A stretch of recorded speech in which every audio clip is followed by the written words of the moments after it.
Hello there, I'm the John and welcome to a new video.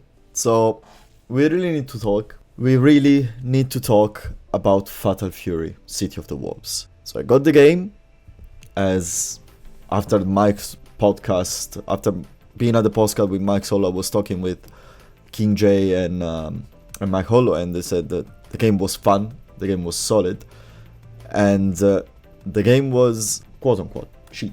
They didn't say cheap, but you basically get a full game with the first season pass for 45 quid, I think, on Amazon.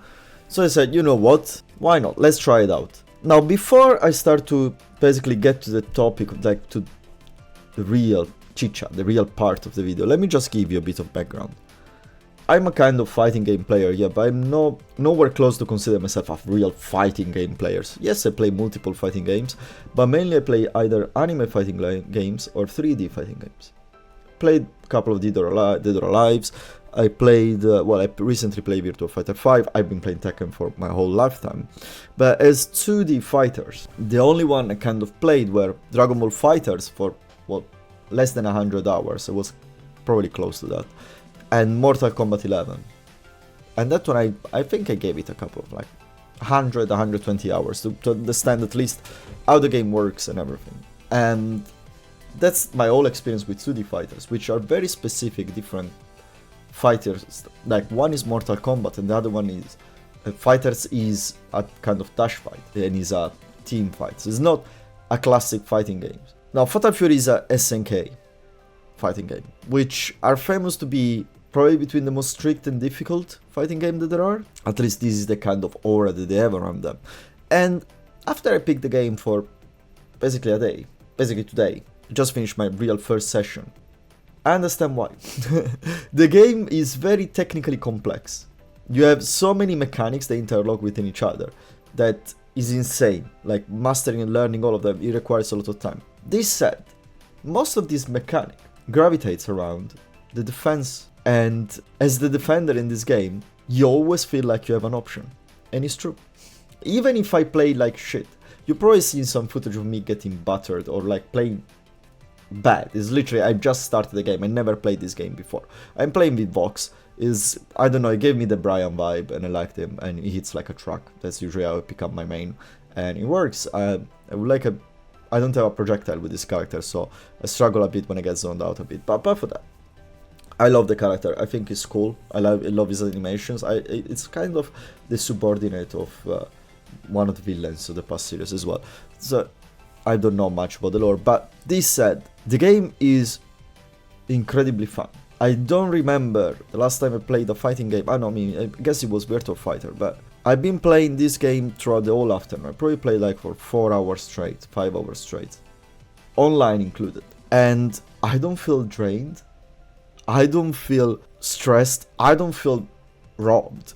Probably because I'm still incompetent in the game, so. Yeah, actually no, there is a character that made me feel robbed, just because I really don't understand what the hell he's doing. But the game is fun to play. Not only that, the game is enjoyable to play.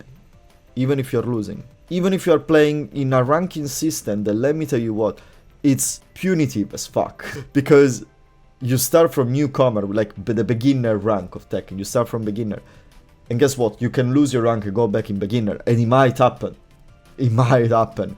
Because as well, you get paired with all the way, you don't get paired with the whole range of the ranks, but I basically imagine if I was like a green rank, I got paired against a mid-orange rank, and this happened. So yeah, the ranking system is not kind with you.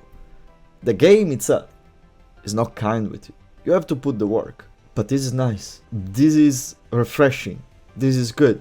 It's a real fighting game. It's a great fighting game, and it feels like every time you do a comeback, every time you do like something that you think, you always have to adapt and to think about how to adjust against your opponent, and once you outplay him, you don't feel like you're robbing him. You feel like, yeah, that was my decision and it worked. It wasn't a coin flip. No, there are 50-50 scenarios, not a lot, but not that many. And obviously, still, I'm talking as someone that knows basically nothing yet about the game. I can do Half-Life combos, yes, I can I start to understand how the combos works, and I start to understand some of the mechanics, how they works and how they intended to be used. So yeah, I will not go through the technicality of the game because it will take too much, and there are way better videos that you can watch around. I just wanted to express my opinion about how a game can feel enjoyable. There is actually no, I probably found only one mechanic that felt a bit like, okay, now I'm gonna rob my opponent. But if I think about the mechanic itself, I know I can do what I'm doing just because I'm playing very, very low ranks, which is the SPG blow, I think, the Rev blow. The Rev blow is basically a power crush. It's a power crush with armor. You can have it only when you are in the SPG state, which is kind of your rage, but you can select on which part of the life bar you want to be in rage. If in the first third, the middle third, of the last third of your life bar. And when you use that, basically, is a reverse, is a power crush. You just win. Unless the opponent himself is the opponent is doing as well another rev blow. But the amazing thing is, like, now I'm thinking, yeah, I've been abusing that sometimes. It's like my opponent is very aggressive and just gonna rev blow into rev blow into rev blow, and I'm gonna smoke them. But that's because first my opponent is just only attacking and is not stopping to defend. So first, that's their fault. And second of all, my rev blow puts me in overheat, and once I get in overheat, I cannot do it anymore. I cannot do my EX ability, my special ability, like my powered up specials. I cannot do anything. Basically, I lose all my combo. Like, once you overheat, you lose all your combos. You lose a lot of things. So even there, the only thing that I feel like it might be a bit overwhelming sometimes is just because I'm in this point of my journey into the ranks, and I really just wanted to share with you how actually amazing is this game. It's good. It's great. There are things like the offline content, it's a bit meh.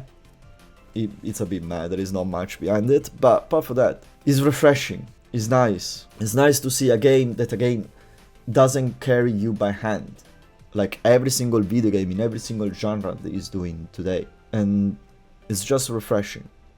Now, about the launch, people might say that this game is launch death, this game is underperforming compared to what they're expecting. And I think it's true to a certain extent.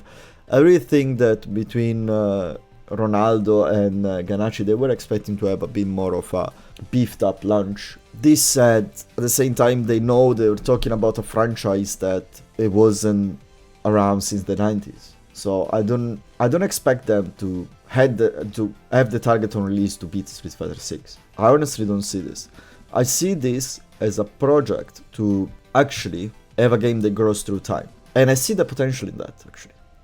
Especially if they're gonna support it, as they said. That they're gonna release a lot of season passes, obviously, because that's how they make money. And they're going to, as well, add characters, even without the season pass, including them directly into the game. That would be incredible and unseen in modern fighting game era. Imagine, like, yes, there is a season pass 1, but then you add one character as well for you to play, just to the base roster. And I can see that being Geese, honestly, because Geese is already in the game, is a boss fight, but he's already in the game, he's already modeled, so yeah, I mean, I don't see this game without Geese, honestly. So yeah, I think the game has a lot of growth potential, especially after they announced the biggest ever fighting game prize in FGC history, in esports history, for fighting games. So I don't think this game is destined to fail yet. I don't think this game shown us his hands, his full hand yet. I think he just dropped maybe an ace, and he has a lot of cards still to show. And I really hope he's like this, because I'm really much enjoying the game. Because the game is so difficult, I know that it's going to be with me for a long time, and I'm gonna feel like improving for a long time. Just today I noticed that. How much I improved into my pace and my decision making compared to my first 3 matches. It's incredible. It's incredible. It's obviously because I have prior knowledge of fighting games and how general frame works, and it's like, yeah, he hits, you block, then it's your turn to hit, and these kind of things. But yeah, this game is just fun, guys. I might stream some of it tonight, actually. I don't know, I'll see. But I just wanted to, I don't know, because I just wanted to leave this message to all the Tekken players that, you know, as someone that played Tekken for a long time, I know that maybe sometimes we think that Tekken is the only fighting game for us, and I understand why you think that. And I've been someone thinking like that for God knows how long, but there is a world of fighting games around there, and there is definitely something that can fit your taste. And I highly recommend you try around, you try other things. Instead of doing what I was doing myself, which was just trying to stick to Tekken even if Tekken is not enjoyable. For me, it's absolutely not. Hopefully you will find another place to, another nice game to play for yourself until either Virtua Fighter 6 or Tekken 9 comes out. But that's it, this was just a open art opinion. Thank you so much for watching. Please consider subscribing, it helps a lot. The channel is still growing, is always growing, and I'm so happy. And I'll see you around. Ciao!